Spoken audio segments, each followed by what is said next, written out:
Bihar election ಅಲ್ಲಿ ಇವತ್ತು ಪ್ರಶಾಂತ್ ಕಿಶೋರ್ ಸಾಕಷ್ಟು ಸದ್ದನ್ನ ಮಾಡ್ತಿದ್ದಾರೆ. ಬೇರೆ ಬೇರೆ ರಾಜ್ಯದಲ್ಲಿ ಎಲೆಕ್ಷನ್ಗಳನ್ನ ಗೆಲ್ಲಿಸಿಕೊಟ್ಟಂತಹ ಚುನಾವಣಾ ಚತುರ ಅಂತ ಕರೆಸಿಕೊಂಡಂತಹ ಈ ಪ್ರಶಾಂತ್ ಕಿಶೋರ್ ಎಷ್ಟು ಪರ್ಸೆಂಟ್ ಇದೆ ಅಂತ ನೋಡಿ.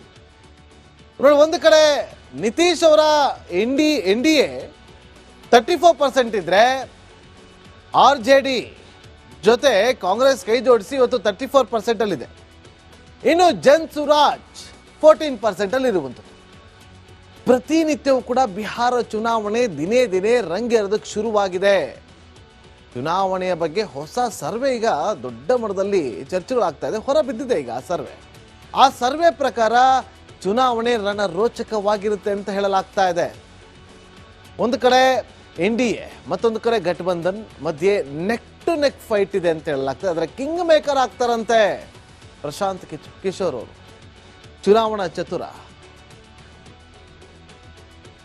ಈ ಮೂವರು ಕೂಡ ಅವ್ರದ್ದೇ ಆದಂಥ ಆಯಾಮದಲ್ಲಿ ಅವ್ರದ್ದೇ ಆದಂಥ ರೀತಿ ನೀತಿಯಲ್ಲಿ ಹೋರಾಟವನ್ನ ಮಾಡಿಕೊಂಡು ಮುನ್ನುಗ್ತಿದ್ದಾರೆ. ಆದರೆ RJD ಸಾಕಷ್ಟು ಸದ್ದನ್ನ ಮಾಡ್ತಾ ಇದೆ. ನೋಡಿ, ಇವತ್ತು ಬಿಹಾರ ಎಲೆಕ್ಷನ್ ಅಂತ ನೀವು ತಗೊಂಡ್ರೆ ಒಂದು ಉದಾಹರಣೆ ಸಿಂಪಲ್ ಆಗಿ ಹೇಳ್ತೀನಿ. ಕರ್ನಾಟಕ ಎಲೆಕ್ಷನ್ ಅಥವಾ ಕರ್ನಾಟಕದ ಚುನಾವಣೆ ಇತಿಹಾಸವನ್ನು ತೆಗೆದು ನೋಡಿದಾಗ ಲಿಂಗಾಯತ್ ಒಕ್ಕಲಿಗ ಅಂತೇಳಿ ಯಾವ ರೀತಿಯಾಗಿ ಅವರಿಬ್ಬರ ನಡುವೆ ಒಂದು ಫೈಟ್ಗಳು ನಡ್ಕೊಂಡ್ ಬಂದಿದ್ಯೋ ಅದೇ ರೀತಿಯಾಗಿ ಬಿಹಾರದಲ್ಲೂ ಕೂಡ ರಜಪೂತ್ ವರ್ಸಸ್ ಯಾದವರ ನಡುವೆ ನಡೆಯುವಂತ ಕಾಳಗ. ರಜಪೂತ್ ವರ್ಸಸ್ ಯಾದವರ ನಡುವೆ ನೋಡಿ, ನೀವು ಅನ್ಕೋಬಹುದು ಇವತ್ತು ಇಷ್ಟೊಂದು ಡೆವಲಪ್ಮೆಂಟ್ ಆಗಿದೆಯಲ್ಲ ಭಾರತ, ಬಿಹಾರದಲ್ಲಿ ಅದೇ ರೀತಿಯಾಗಿ ಡೆವಲಪ್ಮೆಂಟ್ ಆಗಿದ್ಯಾ ಅಂತ ನೀವು ಅಂದ್ಕೊಂಡ್ರೆ ಶುದ್ಧ ಸುಳ್ಳು ಅಂತ ಬಿಹಾರದ ಜನ ಹೇಳ್ತಾರೆ. ಅಲ್ಲಿರುವಂಥ ಜನರು ಮಾತಾಡ್ತಾ ಇದ್ದಾರೆ, ಅದನ್ನ ನೋಡ್ತಾ ಇದ್ದೀವಿ. ಸಿಟಿ ಭಾಗದಲ್ಲಿ ಮಾತ್ರ ಎಲ್ಲೋ ಒಂದು ಕಡೆ ನೈಟ್ ಲೈಫ್ ಅನ್ನೋದಿದೆ ಅನ್ನೋದು ಬಿಟ್ರೆ ಇವತ್ತು ಬಿಹಾರದ ಗ್ರಾಮೀಣ ಭಾಗದಲ್ಲಿ ಜಂಗಲ್ ರಾಜ್ ಅಂತಾನೆ ಭಯ ಪಡ್ತಾರೆ. ಹೆಣ್ಣು ಮಕ್ಕಳು 6 ಗಂಟೆ ಆಗ್ದಂಗೆ ಮನೆ ಒಳಗೆ ಸೇರ್ಕೊಳ್ತಾರೆ. ಸೊ ನೋಡಿ, ಹಾಗಾಗಿ ಈ ಬಾರಿ ಚುನಾವಣೆ ಬಹಳ ಕುತೂಹಲಕ್ಕೆ ಕಾರಣವಾಗಿದೆ. ಇಬ್ಬರೂ ಕೂಡ ಒಂದು ಕಡೆ ನಿತೀಶ್ ಯಾದವ್ ಅವರು ಮತ್ತೊಂದು ಕಡೆ ತೇಜಸ್ ಯಾದವ್ ಅವರು, ಇವರಿಬ್ಬರ ನಡುವೆ ಕೂಡ ನೋಡಿ ಯಾವ ರೀತಿಯಾಗಿ ಟಗ್ ಆಫ್ ವಾರ್ ಆಗುತ್ತೆ ಅಂತ ಹೇಳಲಾಗ್ತಾ ಇದೆ. ಸೊ ಹಾಗಾಗಿ ಸಮಬಲವನ್ನ ಕಾಪಾಡಿಕೊಂಡಿದ್ದಾರೆ, ಒಂದು ಆಚೆ ಈಚೆ ಇಲ್ಲ ಅಂತ ಈಗ ಸರ್ವೆಗಳು ಹೇಳ್ತಾ ಇದೆ. ಬಟ್ 14ನೇ ತಾರೀಕು ರಿಸಲ್ಟ್ ಹೊರ ಬರುತ್ತಲ್ಲ, ಆಗ ಹೊಸ ಪಕ್ಷ ಜನ್ ಸುರಾಜ್ ಪಕ್ಷ ಕಿಂಗ್ ಮೇಕರ್ ಆಗುತ್ತಾ ಕಾದ್ ನೋಡ್ಬೇಕು. 8% 12% ಬಲವನ್ನು ಹೊಂದಿದೆ. ಆದರೆ 8% ಮತದಾರರು ಈಗಲೂ ಕೂಡ ಗೊಂದಲದಲ್ಲಿದ್ದಾರೆ. ನಿತೀಶ್ ಆಡಳಿತದಿಂದ 56.7% ಜನ ಇವತ್ತು ಖುಷಿಯಾಗಿದ್ದಾರಂತೆ. ಲಾಲು ಪ್ರಸಾದ್ ಅವ್ರಿಗಿಂತಲೂ ಕೂಡ ನಿತೀಶ್ ಅವರು ಒಳ್ಳೆ CM ಅಂತ ಜನ ಹೇಳ್ತಿದ್ದಾರೆ. ಮನೆಗೊಂದು ಸರ್ಕಾರಿ ನೌಕರಿ ಅಂತ ತೇಜಸ್ವಿ ಯಾದವ್ ಅವರು ಘೋಷಣೆ ಮಾಡಿಬಿಟ್ಟಿದ್ದಾರೆ. ನೋಡಬೇಕು ಇದಿಷ್ಟು ವರ್ಕೌಟ್ ಆಗುತ್ತೆ ಅಂತೇಳಿ. 48% ಜನರು ಈ ಆಶ್ವಾಸನೆಯನ್ನ ಈಡೇರೋದಿಲ್ಲ, ಸುಮ್ಮನೆ ಹೇಳ್ಕೊಂಬರ್ತಾರಷ್ಟೇ, ಆಶ್ವಾಸನೆ ಅಷ್ಟೇ ಅಂತೇಳಿ ಅವ್ರು ಹೇಳ್ತಾರೆ. ಈಗ ಸರ್ವೆ ನೋಡಿದ್ರೆ ರೋಚಕವಾಗಿರುತ್ತೆ ಈ ಬಾರಿಯ ಚುನಾವಣೆ. BJP ನಿತೀಶ್ ಹಿಂದೆ, ಕಾಂಗ್ರೆಸ್ ತೇಜಸ್ ಹಿಂದೆ, ನಮ್ಗೆ ಯಾರು ಬೇಡ ನಾವೇ ಸಾಕು ಅಂತೇಳಿ ಪ್ರಶಾಂತ್ ಕಿಶೋರ್ ಅವರು ಇದ್ದಾರೆ. ನೋಡೋಣ ಏನಾಗುತ್ತೆ ಅಂತೇಳಿ. 14ನೇ ತಾರೀಕು ರಿಸಲ್ಟ್. ಬಿಹಾರ ಎಲೆಕ್ಷನ್ ಅಲ್ಲಿ ಇವತ್ತು ಪ್ರಶಾಂತ್ ಕಿಶೋರ್ ಸಾಕಷ್ಟು ಸದ್ದನ್ನ ಮಾಡ್ತಿದ್ದಾರೆ. ಬೇರೆ ಬೇರೆ ರಾಜ್ಯದಲ್ಲಿ ಎಲೆಕ್ಷನ್ಗಳನ್ನ ಗೆಲ್ಲಿಸಿಕೊಟ್ಟಂತಹ ಚುನಾವಣಾ ಚತುರ ಅಂತ ಕರೆಸಿಕೊಂಡಂತಹ ಈ ಪ್ರಶಾಂತ್ ಕಿಶೋರ್ ಎಷ್ಟು ಪರ್ಸೆಂಟ್ ಇದೆ ಅಂತ ನೋಡಿ. ಒಂದು ಕಡೆ ನಿತೀಶ್ ಅವರ NDA 34% ಇದ್ರೆ RJD ಜೊತೆ ಕಾಂಗ್ರೆಸ್ ಕೈ ಜೋಡಿಸಿ ಇವತ್ತು 34% ಅಲ್ಲಿದೆ. ಇನ್ನು ಜನ್ ಸುರಾಜ್ 14% ಅಲ್ಲಿ ಇರುವಂಥದ್ದು. ಪ್ರತಿನಿತ್ಯವೂ ಕೂಡ ಬಿಹಾರ ಚುನಾವಣೆ ದಿನೇ ದಿನೇ ರಂಗೇರೋದಕ್ಕೆ ಶುರುವಾಗಿದೆ. ಚುನಾವಣೆಯ ಬಗ್ಗೆ ಹೊಸ ಸರ್ವೆ ಈಗ ದೊಡ್ಡ ಮಟ್ಟದಲ್ಲಿ ಚರ್ಚೆಗಳಾಗ್ತಾ ಇದೆ. ಹೊರ ಬಿದ್ದಿದೆ ಈಗ ಆ ಸರ್ವೆ ಪ್ರಕಾರ ಚುನಾವಣೆ ರಣರೋಚಕವಾಗಿರುತ್ತೆ ಅಂತ ಹೇಳಲಾಗ್ತಾ ಇದೆ. ಒಂದು ಕಡೆ NDA ಮತ್ತೊಂದು ಕಡೆ ಗಠಬಂಧನ್ ಮಧ್ಯೆ ನೆಕ್ ಟು ನೆಕ್ ಫೈಟ್ ಇದೆ ಅಂತ ಹೇಳಲಾಗ್ತದೆ. ಅದರ ಕಿಂಗ್ ಮೇಕರ್ ಆಗ್ತಾರಂತೆ ಪ್ರಶಾಂತ್ ಕಿಶೋರ್ ಅವರು, ಚುನಾವಣಾ ಚತುರ. ಈ ಮೂವರು ಕೂಡ ಅವ್ರದ್ದೇ ಆದಂಥ ಆಯಾಮದಲ್ಲಿ ಅವ್ರದ್ದೇ ಆದಂಥ ರೀತಿ ನೀತಿಯಲ್ಲಿ ಹೋರಾಟವನ್ನು ಮಾಡಿಕೊಂಡು ಮುನ್ನುಗ್ತಿದ್ದಾರೆ. ಆದರೆ RJD ಸಾಕಷ್ಟು ಸದ್ದನ್ನು ಮಾಡ್ತಾ ಇದೆ. ನೋಡಿ, ಇವತ್ತು ಬಿಹಾರ ಎಲೆಕ್ಷನ್ ಅಂತ ನೀವು ತಗೊಂಡ್ರೆ ಒಂದು ಉದಾಹರಣೆ ಸಿಂಪಲ್ ಆಗಿ ಹೇಳ್ತೀನಿ. ಕರ್ನಾಟಕ ಎಲೆಕ್ಷನ್ ಅಥವಾ ಕರ್ನಾಟಕದ ಚುನಾವಣೆ ಇತಿಹಾಸವನ್ನು ತೆಗೆದು ನೋಡಿದಾಗ ಲಿಂಗಾಯತ್ ಒಕ್ಕಲಿಗ ಅಂತೇಳಿ ಯಾವ ರೀತಿಯಾಗಿ ಅವರಿಬ್ಬರ ನಡುವೆ ಒಂದು ಫೈಟ್ಗಳು ನಡ್ಕೊಂಡ್ ಬಂದಿದ್ಯೋ, ಅದೇ ರೀತಿಯಾಗಿ ಬಿಹಾರದಲ್ಲೂ ಕೂಡ ರಜಪೂತ್ ವರ್ಸಸ್ ಯಾದವರ ನಡುವೆ ನಡೆಯುವಂಥ ಕಾಳಗ. ರಜಪೂತ್ ವರ್ಸಸ್ ಯಾದವರ ನಡುವೆ ನೋಡಿ, ನೀವು ಅನ್ಕೋಬಹುದು ಇವತ್ತು ಇಷ್ಟೊಂದು ಡೆವಲಪ್ಮೆಂಟ್ ಆಗಿದೆಯಲ್ಲ ಭಾರತ, ಬಿಹಾರದಲ್ಲಿ ಅದೇ ರೀತಿಯಾಗಿ ಡೆವಲಪ್ಮೆಂಟ್ ಆಗಿದೆಯಾ ಅಂತ ನೀವು ಅಂದ್ಕೊಂಡ್ರೆ ಶುದ್ಧ ಸುಳ್ಳು ಅಂತ ಬಿಹಾರದ ಜನ ಹೇಳ್ತಾರೆ.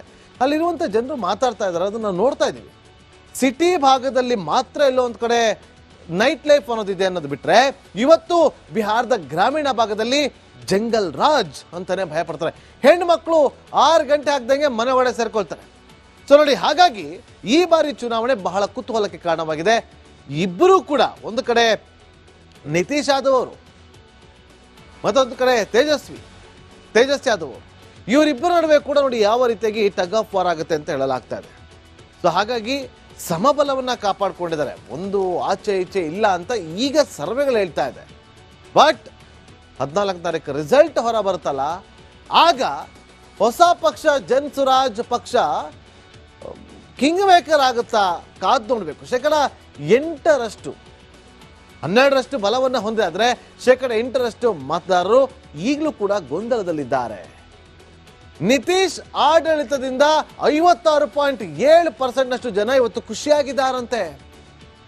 ಲಾಲು ಪ್ರಸಾದ್ ಅವ್ರಿಗಿಂತಲೂ ಕೂಡ ನಿತೀಶ್ ಅವರು ಒಳ್ಳೆ CM ಅಂತ ಜನ ಹೇಳ್ತಿದ್ದಾರೆ. ಮನೆಗೊಂದು ಸರ್ಕಾರಿ ನೌಕರಿ ಅಂತ ತೇಜಸ್ವಿ ಯಾದವ್ ಅವರು ಘೋಷಣೆ ಮಾಡಿಬಿಟ್ಟಿದ್ದಾರೆ. ನೋಡಬೇಕು ಇದಿಷ್ಟು ವರ್ಕೌಟ್ ಆಗುತ್ತೆ ಅಂತೇಳಿ.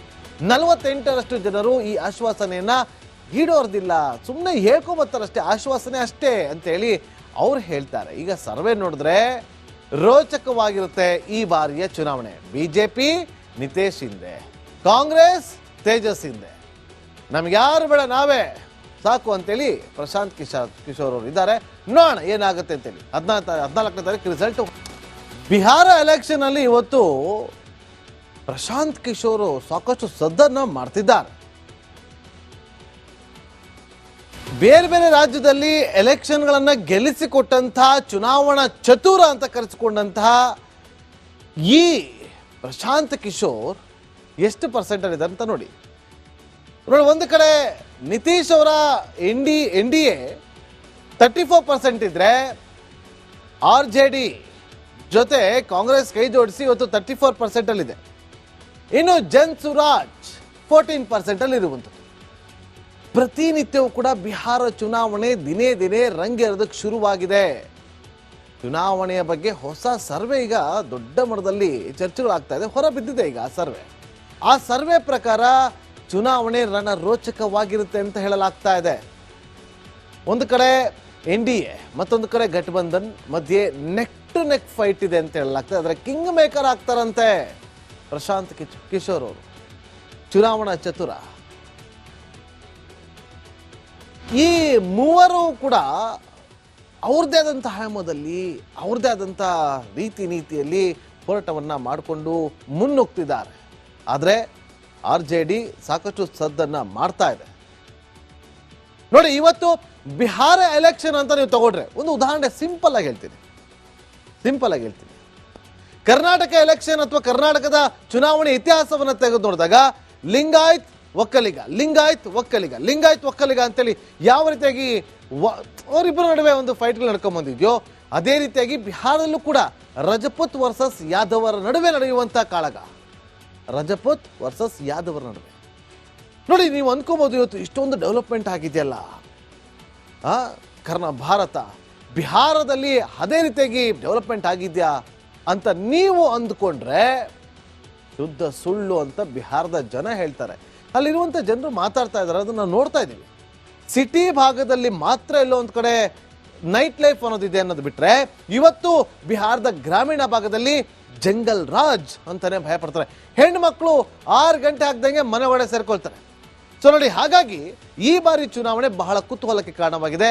ಇಬ್ಬರೂ ಕೂಡ, ಒಂದು ಕಡೆ ನಿತೀಶ್ ಯಾದವ್ ಅವರು, ಮತ್ತೊಂದು ಕಡೆ ತೇಜಸ್ ಯಾದವ್ ಅವರು, ಇವರಿಬ್ಬರ ನಡುವೆ ಕೂಡ ನೋಡಿ ಯಾವ ರೀತಿಯಾಗಿ ಟಗ್ ಆಫ್ ವಾರ್ ಆಗುತ್ತೆ ಅಂತ ಹೇಳಲಾಗ್ತಾ ಇದೆ. ಸೊ ಹಾಗಾಗಿ ಸಮಬಲವನ್ನ ಕಾಪಾಡಿಕೊಂಡಿದ್ದಾರೆ, ಒಂದು ಆಚೆ ಈಚೆ ಇಲ್ಲ ಅಂತ ಈಗ ಸರ್ವೆಗಳು ಹೇಳ್ತಾ ಇದೆ.